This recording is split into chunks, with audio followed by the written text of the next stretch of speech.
Татар рыбынамы? Уанла филосакымга ошый торган музыка түгел, бурнына кагаз төртәләр. Гүррек өскә китеп барды. Сине мәсәлән 1000 кеше теге сторieска төшергәч, Татар альтернатив музыкасында моң бармы? Нишләп сез һаман бәрмисез, а? Һәм теге җыр турында да сөйләшеп китик Теге әле. җыр турында. Нишләп Ләйсән булмады, нишләп Альбина булмады, нишләп Гөлназ булмады дигән. без озак уйнамыйча башыбызга нәрсә килде.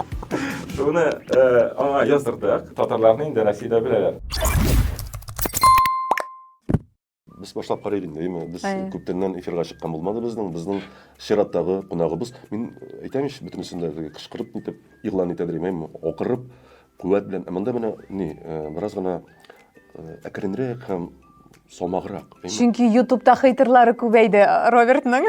Юк, аннан түгел, мин барыбер кычкырып сөйләм, ни дисәң дә. Yummy Music лейблының җитәкчесе, альтернатив музыка яратучыларны яратучы.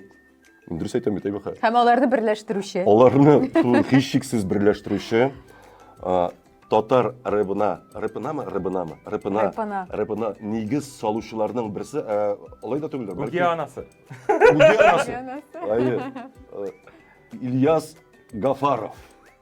Ура! Ничегәле? Music, One Love. Анла, ничек хәлләрең? Аллага шөкер, эшлибез инде, елны тәмамлап маташабыз. Авырмаска тырышабыз. Йөгереп йөрибез менә. Yummy Music'ка бит инде билгеле булганча 11 ел булды бит инде, әйме? Ничек хәзер төркем дип әйтсәң буламы, лейблның хәлләре, артистлар үзләрен ничек хис итәләр, иҗатлары кайныймы, ниндирәк яңалыклар бар сездә? Иҗатлары кайный. Менә көз көне күбрәк концертлар башланып китте инде. Зәринә Вилдановның концерты, Гауга төркемнең концерты, Yummy Band концертын һәм алга таба дәвам итәбез. Безнең әле концертлар яңа ел белән бетми. Инде киләсе елга да даталарны, площадкалар белән даталарын, урыннарын, вакытларын сөйләшә башладык. Шуңа күрә бездән тиздән яңа игъланнар көтегез. Һәм әкренләп быел иҗат иткән җырлар да чыгып бара. Яңа елга хәтле тагы 3 җыр чыгарасы калды. Бу тапшыру чыкканда сез аны инде ишетерсез дип уйлыйм. Иншалла, ишетербез. Менә мине тагын бер сорау берши дип инде кызыксындыра. Сез шундый коллаборациялар ясый башладыгыз, әйме? Yummy Music оркестрмы, лейблмы инде тегене музыкантлары инде Алина Шарипҗанова белән, Раис Фасыйхов белән, әйме? Һәм башкалар белән нинди дә булса шундый бер коллаборация ясаган идегез, әйме? Менә киләчәктә ул көтеләме? Һәм менә минем тәкъдимем бу җырчылар шәп, әлбәттә, менә тәҗрибәле гвардия белән, мәсәлән, шул ук Ильсаф абый, Расим абый Низамовлар, алар белән менә Вадим Захаров менә, алар белән шундый коллаборация ясарга бармы ниятегез? Һәм гомумән бу коллаборацияләрнең максаты нидә иде? Нәрсәгә кирәк иде ул? Менә миңа ошый, менә бик сораулар яңгырады. Беренчедән, һәрбер төркемнең үз музыкаль җитәкчесе бар. Шуңа күрә коллаборацияларны сайлаганда мин хәл итмим, алар хәл итә. Мәсәлән, Yummy Music Bandта Юрий Федоров хәл итә. Шуңа күрә бөтен олы гвардияны рәхим итеп аңа Зиннодольскка җибәрәбез. Шулаймы? Килеп, чәй эчеп, сөйләшеп китсеннәр, бәлки ул берәрсен тагы чакырыр. Раис Фасыйхов, Алина Шарипҗанова белән без инде күптәннән таныш. Һәм Yummy Music Band 2022 елда яңа состав җыйгач, без әлбәттә иң көчле артиллериядән башладык. Чөнки профессиональ җырчылар белән эшләүдә рәхәт. Икенчедән, музыкантлар да үсә бара. Шулай итеп, алар бергә эшләгән коллаборациялар дәрәҗәсе дә үсә бара. Булай гомумән лейблны алганда, безнең коллаборациялар, ялгышмасам, 2020 елда башланып китте. Кем иде ул беренче? Без гомумән шундый зур масштабта коллаборацияларны Таткульфест фестивалендә эшли башладык. Анда безнең 4 төркемебез чыгыш ясаган һәм 4 төркем дә үзенә коллаборация сайлады. Мәсәлән, Усал төркеме Марат Татурсны чакырды, Уфадан корайчы, электрон музыкант. Джуна төркеме Сергей Летов белән, Егор Летовның энекәше. Ул Россиядә һәм бөтен дөньяда танылган джазовый музыкант. Шану төркеме ул елны Сергей Клевенский белән танышкан иде һәм бергә концерт уйнады. Һәм алар әле дә хезмәттәшлек итеп тора. Менә алар Мәскәүдә, Питерда Чебоксарда уртак концертлар ойнадылар. Һәм Казанда да булды. Гомумән быел чуваш джаз музыкасы бик зур адым ясады. Әйтергә була. Амаш төркеме бер танылган Россиядә танылган бер барабанчы белән уйный башлаган иде. Бер концерт уйнады. Менә шушы коллаборациядән соң алар монда Казанда инде үзенең барабанчысы белән уйный башладылар. Ягъни моның тәмен тойдылар да, моның яңгырашын ошаттылар да, алга таба барабанчы белән уйный башладылар. Аларның иң катлаулысы әлбәттә инде La Primavera оркестры белән иде. Чөнки оркестр белән уйнар өчен син иртәгә репетициягә җыелып уйный башлый алмыйсың. Аның өчен башта 1-2 ай яңа партитуралар язарга кирәк. Аннары гына без репетициягә җыелдык. Һәм концерт көнендә тагы бер репетиция тоттык. Һәм менә бу проектның инде киләсе елга тагы дәвамы да көтелә. La Primavera беләнме? Или гомумән La Primavera белән концертның дәвамы көтелә һәм сез аны афишасы игъланы чыккач үзегез күрерсез. Анда тагы Üstemelerde bulaşacak. Сирен ашап булмыймы? Әз генә кошып Ул киләсе елга була. Калган өстәмәләрне афишада күрсәтсен. Киләсе ел бит ул 12 айдан тора.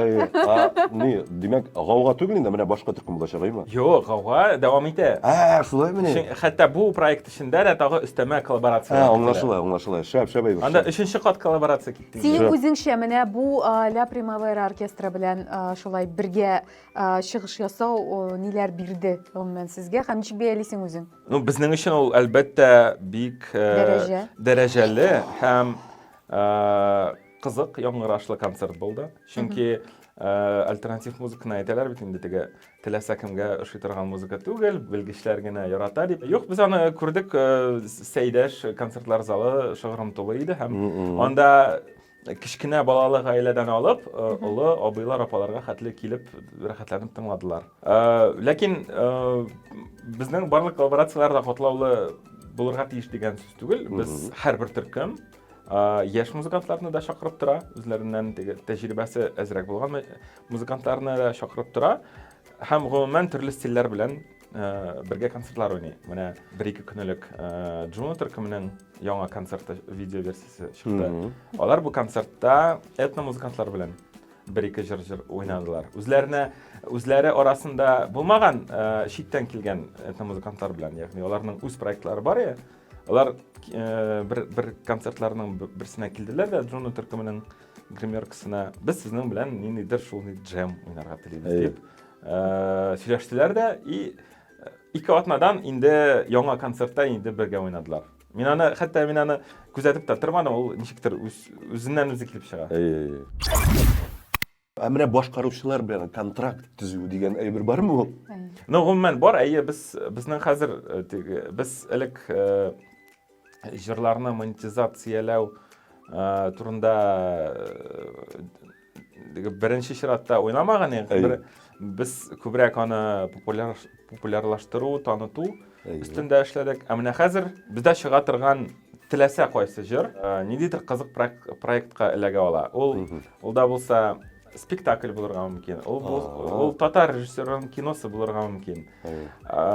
Ул берәр реклама, промо ролик булырга мөмкин. Ләкин теге музыкант студияга килеп кирү белән аңа бурнына кагаз төртәләр дигән сүз түгел. Чөнки без һәр вакытта башта очрашып идеялар белән бүлешәбез. Аннары инде ниндидер продукт әзер булгач, анда инде кагазга күчәбез. Менә шушы контрактта җырларын ротациягә бирү, радиоларда әйләндерү дигән момент пункт бармы? Һәм хәзерге вакытта татар альтернатив музыкасының радиодагы өлеше. Без дөрес генә әйткәндә радиодагы ротация өчен элек беркайчан да түләмәгән идек. 1-2 тапкыр эксперимент рәвешендә түләп карадык. Кайбер җырлар өчен ул эшли, кайбер җырлар өчен ул гомумән мәгънәсез. Туры килми. Туры килми. Шуңа күрә без аны теге мәҗбүри әйбер итеп күз алдыбызда тотмыйбыз. Шул ук акчаны син интернеттагы рекламага як клипка тотсаң, сыйфатлы контент үзе бушлай тарата.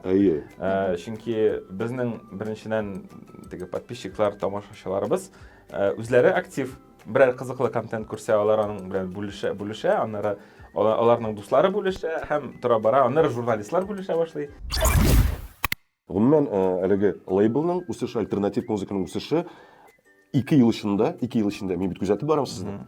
Бигрәк үскә китеп барды. Бу инде интернетта күренәдер, яимы шул Илгиз Шәйхәразиевлар белән, Зарина Вильдановлар белән, һәм башкаручылар белән, гомумән алар ул елны сәләтле дә дөрләттеләр дигәндәй, гомумән монда Татарстанда культфестлар, бөтенесе бергә, ул ниндидер менә үсешен, Yummy Music'ның лейблның үсешен күрсәтте.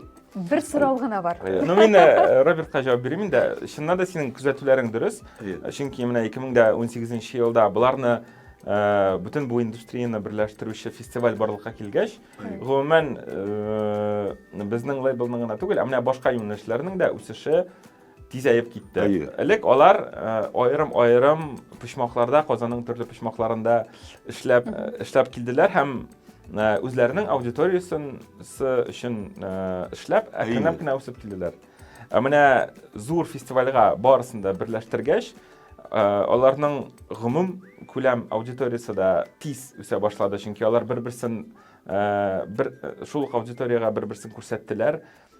Кемдер үзенә яңа исемнәр ачты, аннары шул яңа исемнәр артыннан яңа площадкаларга йөри башлады. Зур аудиторияның эффекты бүтән процессларны тизәтүдә. Ягъни сине мәсәлән 1000 кеше сториска төшергәч, сине белмәгән кешеләр дә синең турында тизрәк белә. Әлбәттә. Һәм шушындый күренешләр әлбәттә ул гомумән сәхнә өчен, индустрия өчен бик зур ярдәм күрсәтә. Әлбәттә. Татар альтернатив музыкасында моң бармы? Аерым төркемнәр бу төшенчә белән таныш дип әйтергә була. Кемдер юк. Ләкин кайбер жанрлар өчен ул гомумән кирәк түгел. Рэп өчен мәсәлән. Мәсәлән, Yummy Music Band күптән түгел генә Илһам Шакировның иҗатына багышлап концерт куйды. Һәм әлбәттә бу материал белән эшләгәндә син теге моң турында оныта алмыйсың һәм һәр вакытта ниндидер эталон артыннан барасың. Шул ук вакытта без Әлмәттәге этно уен кораллары музеенда гомумән альтернатив музыкантларны җыеп яңа альбом яздырып чыгардык 2022 елда. Алар бер атнага шушы музейга килеп, үзләренә таныш булмаган милли уен коралларын алып, өйрәнеп, яңа заманча җырлар яздырдылар. Ләкин иске сул белән. Иске калыпта. Ягъни менә түгәрәккә утырып, репетировать итеп, аннары микрофон артына утырып шуны яздырып, шундый аутентик яңгырашлы альбом яздыргач, анда да үзенә күрә бер моң бар дип әйтергә була. Чөнки гомумән моң ул бар тик теге баш билгеле бер башкаручыга хас әйбер түгел. Ул аерым бер жанрларга хас. Мәсәлән, менә халык музыкасында моң күп, чөнки ул безгә еллар, гасырлар аша шулай сиңгән шул килгән. Син менә мөнәҗәтне я бәйтне җырлаганда, телисеңме, теләмисеңме, ниндидер моң сизә аласың. Бар. Иттифак кайда ул һәм нишләйме, һәм бер җырның тарихы кызыксындыра мине. Ул җырның тарихын син сөйләп китерсең. Әйдә башта иттифак кайда ул? Нишлисез сез хәзер? Нишләп сез һаман бәрмисез? Беренчедән иттифакның бер яртысы менә продюсерлык белән шөгыльләнә. Икенче яртысы усал проекты белән. Бик каты мәшгуль менә ничәнче ел? Быел аның зур альбомы чыкты. Киләсе елга уже материал яздыра. Иттифакның элек яздырылган, ләкин чыкмаган җырлары әкренләп музыкаль площадкаларга чыгып тора. Сез теләсә кайсы үзегезгә уңайлы платформага иттифак дип язып, безне таба аласыз һәм кайбер җырларны бәлки беренче тапкыр ишетерсез. Һәм теге җыр турында да сөйләшеп китик әле. Теге җыр турында бик популяр җыр, ул инде без бар тик исемен әйтәбез әйме. Мәликә турында әйме. Ничек башыгызга килде ул җырны яздыру? Нишләп Ләйсән булмады, нишләп Әлбина булмады, нишләп Гөлназ булмады дигәндәй. Беренчедән ул гомумән аны җыр дип атап булмый, ул dubplate, ягъни Ямайка музыкасының культурасында бар шундый бер традиция. Берәр популяр бит Ямайка музыкасында ул ритм дип атала. Бер популяр ямайский битны алып, диджей үз һәрбер диджей үз версиясын яздыра. Әйе. Ләкин диджей үзе кай вакыт үзе түгел, ә менә дусларын чакырып, берәр студиядамы, идәме популяр берәр бит өстенә берәр яңа тавыш яздырып, үзенең сетларында уйный. Бу инде импровизация кебекме?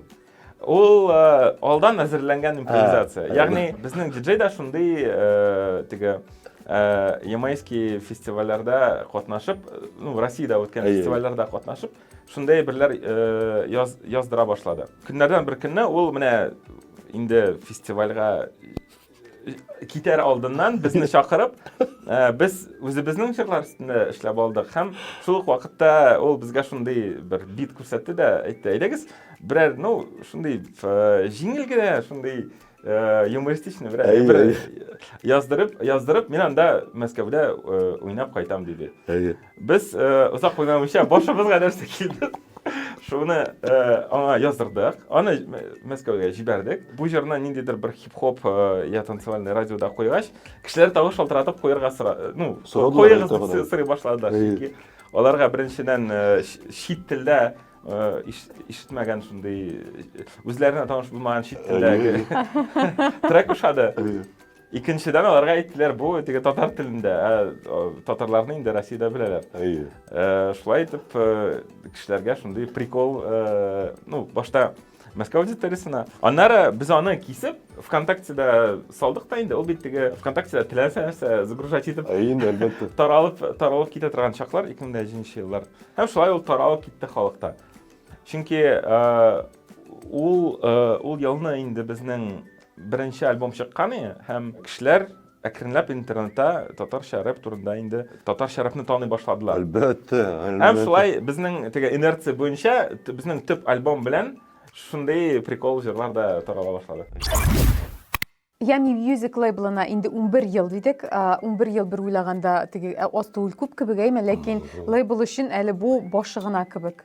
Шул ук вакытта. Шуңа күрә Ильяс, сиңа һәм синең төркемеңдәге барча артистларга без инде уңышлар гына телибез һәм алга таба да әле киләчәктә очрашып, шундый кызыклы хәлләр турында да сөйләшергә һәм артистларның уңышларына да сөенергә яздым. Менә һәм киләчәктә дә бу сезгә теләк, менә татар җыры бар бит инде, бу бит инде гала концерт әйме, срез знание дигәндә шулай туган телнең үз фестивале һәм сезгә дә Yummy Musicның үзенең фестивален булдырырга Алла берсә менә. Насыйп булсын.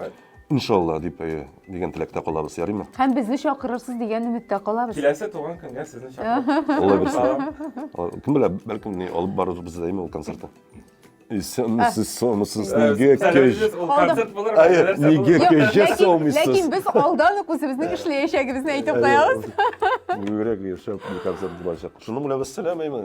Ассаламу алейкум, җәмәгать. Ильяс, бик зур рәхмәт сиңа. Рәхмәт сиңа. Тиздән без әле сине тагын чакырабыз әле. Рәхмәт, брат. Рәхмәт.